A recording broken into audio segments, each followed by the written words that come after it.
Welcome to WHRO's Weekly Edition. I'm Jordan Christie. And I'm Barry Graham. We highlight the week's news and stories happening all over Hampton Roads. In this week's program, service members and their families are concerned about bills and payments as the government shutdown continues, and that's despite the Trump administration directing payments to them last week. The younger generation of military families have less than $3,000 in saving. That comprises 1/3 of military families. The Norfolk School Board approved a plan to close 9 schools after years of discussion and a city council deadline. And few things say autumn like pumpkin patches, corn mazes, and hay rides. For local farms, that drives a sizable chunk of their annual income. WHRO's Toby Cox will break down the fall economy.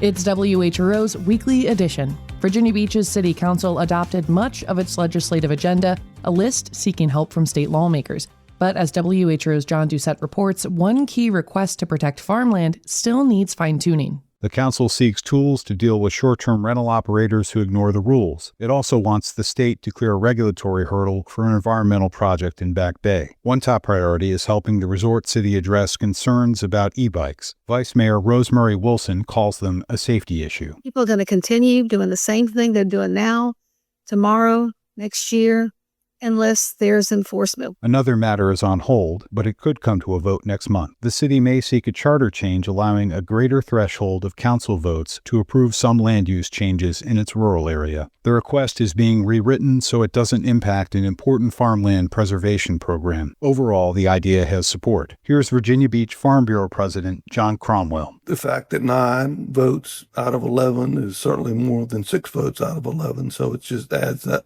another layer of protection. John Doucette, WHRO News. The Hampton Roads Sanitation District recently hit a big milestone with its Sustainable Water Initiative for Tomorrow. WHRO's Catherine Hefner dives into the details. Hampton Roads has been drawing water from the underground aquifer faster than it can replenish. That makes the land sink and drinking water dwindle. HRSD aims to combat the issue by converting sewage into drinking water. This month, the SWIFT program surpassed 1 billion gallons. The water that exists in the aquifer is really high quality. So our main job is basically make sure that the water that we produce match that quality. That's engineer Germano Salazar Benitez. He says the wastewater flows through 5 stages of treatment at the Suffolk plant, then down into the aquifer. We have our first well, which goes all the way down to 1,500 feet below ground. By the end of the decade, HRSD plans to open 2 more plants that will together pump about 50 million gallons into the aquifer per day. Catherine Hafner, WHRO News. The number of people taking public transit in Hampton Roads is growing, but still below pre-pandemic levels. WHRO's Toby Cox reports that area transit leaders are looking into ways to improve reliability and convenience of public transportation. One possible solution is on-demand rides, known as microtransit. Think Uber or Lyft, but for public transportation. There are places where fixed route is not a viable option, but you have people that need to be able to get places. And so sometimes that on-demand or that microtransit that can connect you to your fixed route can open up a huge world for people. That's Maria Tukowski with Suffolk Transit. One of the drawbacks for microtransit is cost, says Matthew Scalia with the Williamsburg Area Transit Authority. Yeah, bus is expensive, but one driver is one driver. Now you've got 3 cars and 3 drivers. Now it's more expensive than that one bus. Hampton Roads Transit already offers this in some areas without access to a fixed route. Suffolk and Williamsburg are looking into it. Toby Cox, WHRO News. The cost of growing old in Hampton Roads is rising. WHRO health reporter Yi-Ching Wang tells us that's a problem because Medicare doesn't cover most long-term care expenses. The cost of growing old in Hampton Roads is rising, and Medicare doesn't cover most long-term care expenses. I'm Yi-Ching Wang. This is WHRO News. Medicare usually covers short-term rehab after a hospital stay, not the daily help many seniors eventually need with meals, bathing, or mobility. That care in Hampton Roads can climb from the tens of thousands to well over $100,000 a year, depending on the level of support. Matt Turner is with CareScott, a consulting organization that runs one of the nation's largest surveys on the cost of long-term care. He says that can quickly drain savings. It is a false sense of security that they think that the insurance coverage that they had is going to pay these bills. And in the reality, it is not. And they're going to have to use their other financial assets. He says the best time to prepare is long before the need arises, such as buying long-term care insurance. Yiqing Wang, WHRO News. The Trump administration allowed the Pentagon to pay active duty troops on October 15th despite the government shutdown. But that hasn't eased the concerns of many service members and their families who are anxious about paying their bills if the shutdown continues. WHRO's military reporter Steve Walsh has more for the American Homefront Project. Morley Proctor is the spouse of a sailor. She is stocking up at the food pantry inside Armed Services YMCA in Virginia Beach. I got a few little breakfast items and a couple of canned goods and some rice and little pastas and stuff to kind of help fill the gap of what I don't have at the house right now. The couple recently moved from Tennessee and their budget is tight.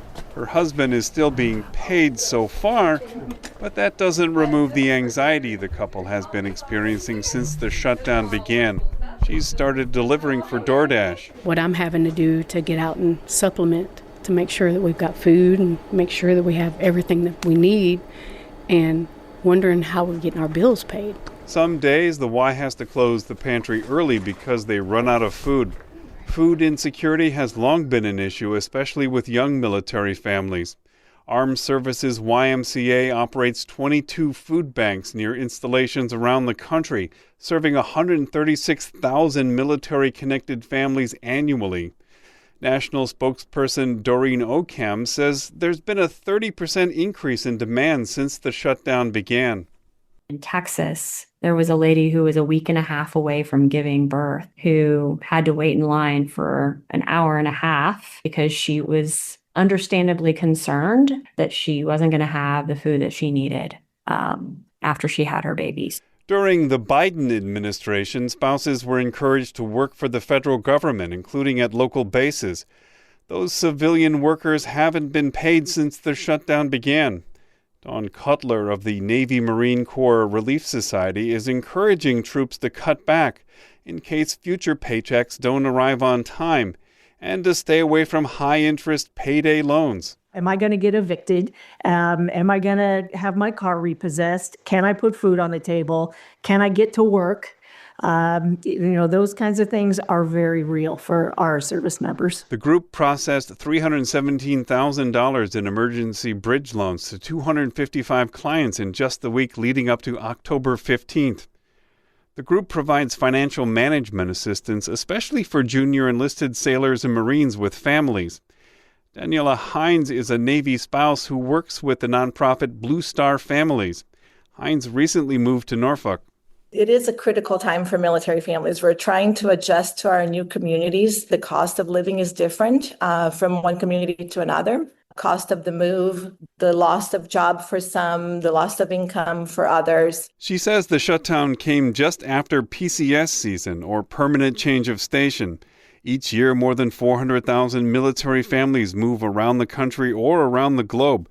Blue Star estimates families spend on average an extra $8,000 on moving expenses that are not picked up by the federal government. The younger generation of military families have less than $3,000 in saving. That comprises 1/3 of military families. All of this financial instability is really impactful for them and causing a lot of angst.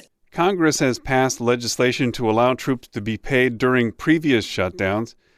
Most of the military has never missed a paycheck, though the Coast Guard did during a year-end shutdown in 2018. The next paycheck is due at the end of the month. In Norfolk, Virginia, I'm Steve Walsh.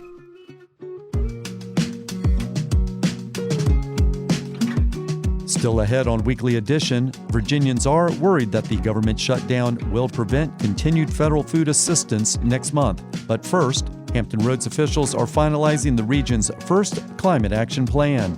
WHRO's Katherine Hefner reports. The Regional Planning District Commission won $1 million from the EPA a few years ago to develop a plan to cut climate pollution. Local officials estimated our current emissions of greenhouse gases and how to reduce them by up to 90% over the next few decades. Whitney Ketchmark says they're focused on fighting climate change in ways that benefit communities. This is a chance to look at these issues and make some changes, but it also aligns with a lot of things that people want in terms of just quality of life. That includes better public transportation, protecting trees and wetlands, more parks and trails, and building infrastructure for electric cars. The commission will submit the plan to the EPA by December 1st. Then they'll have to find more funding. Catherine Hafner, WHRO News. The celebration of Timothy Timbaland Mosley was about more than naming a street for an iconic producer with local roots. It was about young people and the arts. WHRO's John Doucette takes us to the ceremony. Gabe Gatula tunes up before performing for Timbaland.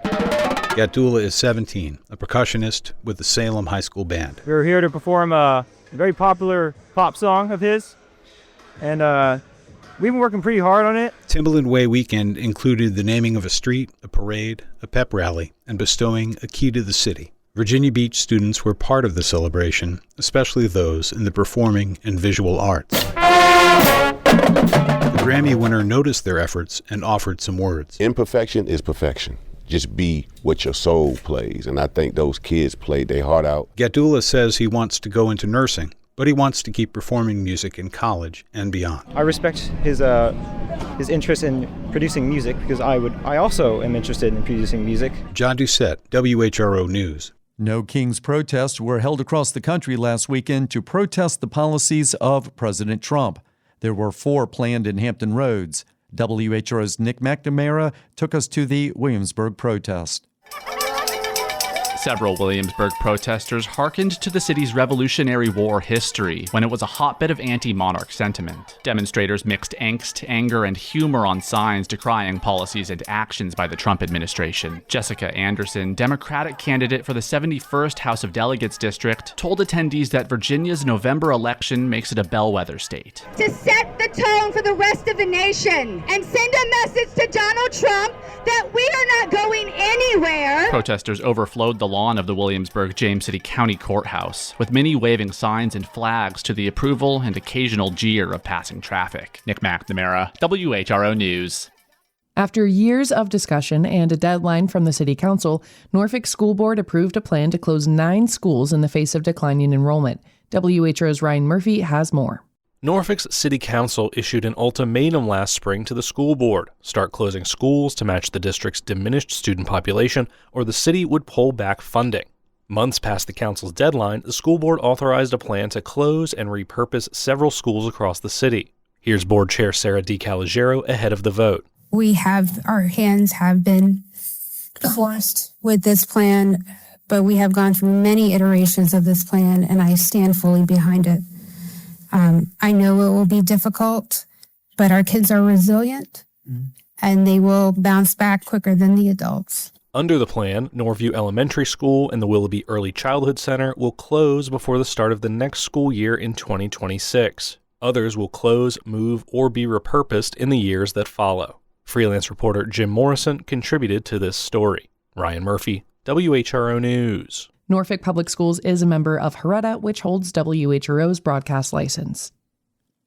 The Southeastern Public Service Authority is closing in on a deal to change where our trash goes in Southampton roads. WHRO's Catherine Hefner reports the authority wants to use artificial intelligence to sort recyclables from trash. SIPSA spent the past few years searching for a way to reduce trash going to the regional landfill because it's running out of space. At a board meeting this week, Director Dennis Bagley said the Suffolk landfill will hit capacity by 2060. In my business, it's like tomorrow. And if you're not thinking about it now, you're going to make a huge mistake for the future. The authority wants to contract with a company that will use artificial intelligence to take recyclables directly out of the trash stream. Some remaining material would be turned into a reusable substance called biochar. Together, those methods would divert at least half of the collected waste from the landfill. Board members will vote on the contract next month. Catherine Hafner, WHRO News.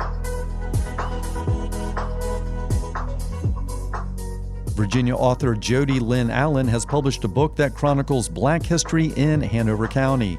The William and Mary professor says what began as a doctoral assignment became her mission to share the stories of the Black community.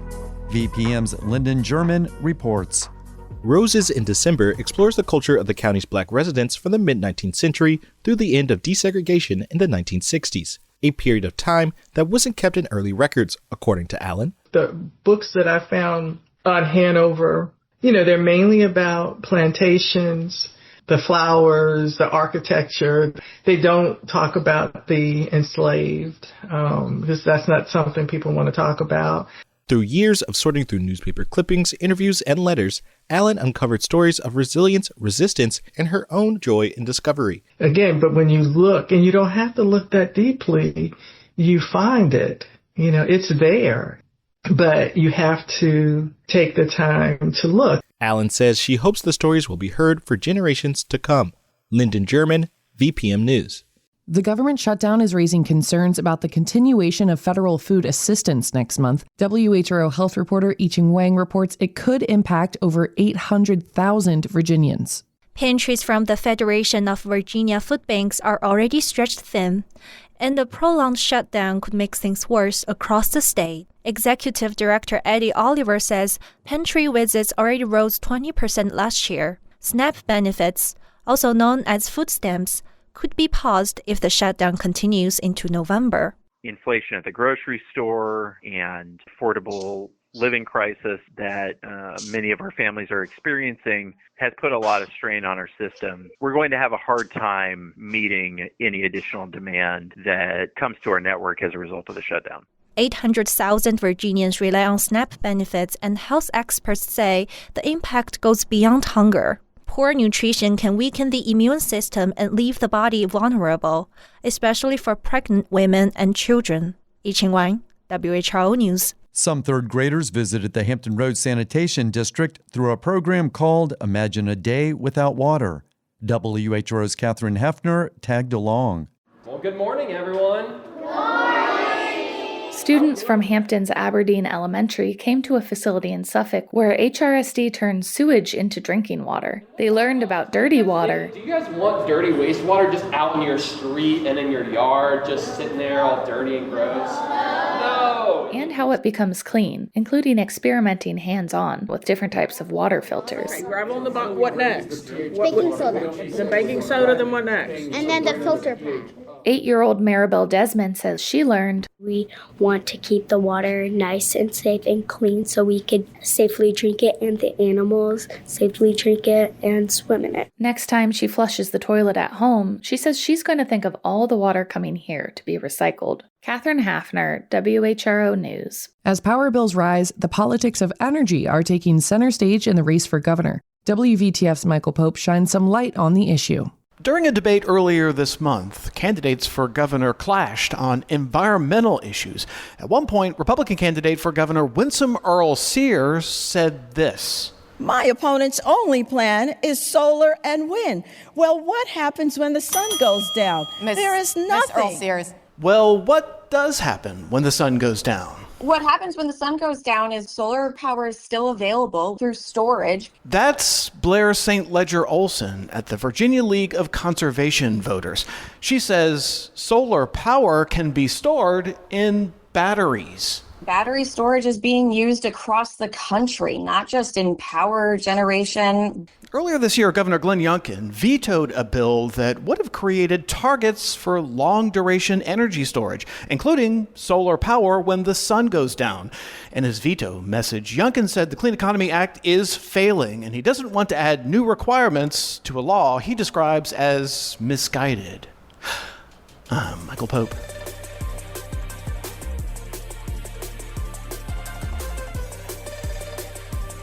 Jordan, nothing says fall like corn mazes, pumpkin patches, and hay rides. I couldn't agree more, Barry. And when locals and visitors flock to area farms to take it all in, it actually translates to a surprisingly large chunk of those farms' annual income. To get a better breakdown of the fall economy, WHRO's Toby Cox spoke with a few local farmers.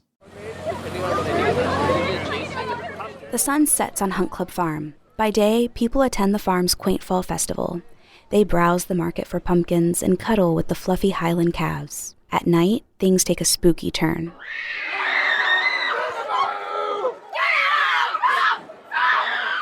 A group of students from Salem High School waiting for the hayride buzz with excitement. Among them is Aiden Root. Last time I was here, I lost my voice because I was screaming so much. They climb into the wagon, and soon the tractor sets off down the bumpy dirt path. Welcome to Hunt Club's Haunted Hayride. We're going to go over some rules. Lauren Freeman with Hunt Club Farm says the hayride always goes through a town where something horrible has happened. This year, a carnival comes to town and doesn't leave. It turns out they had a hunger for things beyond funnel cake, and they've ravaged through the town, and now they're coming for you.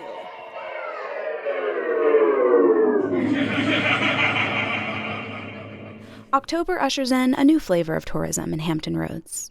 Freeman says Haunted is Hunt Club Farm's most popular event, but it's not just spooky events that people crave in the weeks leading up to Halloween. Corn mazes, apple orchards, and pumpkin patches also draw people to local farms this time of year. Mike Cullifer of Cullifer Farm in Virginia Beach says strawberry season in the spring used to be the busiest time, but not anymore. About a third of our annual revenue or income comes during the 6 weeks of pumpkin season. And to narrow that down more, it's really Fridays, Saturdays, and Sundays. Tourism at farms, known as agritourism, is growing in Virginia. Andrea Sly with the Virginia Cooperative Extension in Suffolk says most of the state's agritourism happens in rural areas in other parts of the state, but coastal Virginia isn't far behind. It's a nearly $100 million industry in Hampton Roads. Sly isn't surprised fall is the busiest time of year for local farms. Pumpkins only grow once a year, and people want to be outside when it cools down. In the southeastern part of Virginia, fall is an awfully nice season. Joel Berge of Berge's Barnyard says the post-harvest boost is well-timed and helps farms get through winter. It really is like making hay when the sun shines. The biggest concern is weather. One rainy weekend can set things back, and fall is also the region's hurricane season. But Berge says this fall is shaping up to be okay. There's been a few rainy weekends and a few clear ones. He rates it a 7 out of 10 so far. Hunt Club Farm's opening weekend for Haunted got rained out, but that doesn't dampen the spirits of the actors backstage. For many, bringing the event to life is their own fall tradition. Isabel Petroff started when she was 9 years old. This is her 12th year acting. What mostly brings joy is either just seeing somebody scared or just entertaining them. I like to put on a show, I like to entertain, and then at the same time, if I do get a scare, it's such a great feeling. The hayride rambles through town.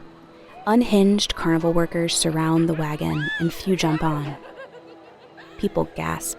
Cackles and hisses come from every direction. Then, complete darkness. But not for long. Bright flashing lights and fog disorient onlookers. Chainsaws mark the height of the performance. People scream. Then they applaud. The evening is only just beginning. Toby Cox, WHRO News. You've been listening to WHRO's Weekly Edition. We had help today from WHRO's John Doucette, Catherine Hafner, Toby Cox, Yi-Ching Wang, Steve Walsh, Nick McNamara, and Ryan Murphy. WVTF's Michael Pope and VPM's Lyndon German. Also, Connor Worley, who produced today's show. A reminder that you can always catch full episodes on the Weekly Edition podcast feed. You can get your news updates at WHRO.org and the WHRO Reports podcast feed. For all of us at WHRO and WHRV, I'm Barry Graham. And I'm Jordan Christie. Have a great weekend.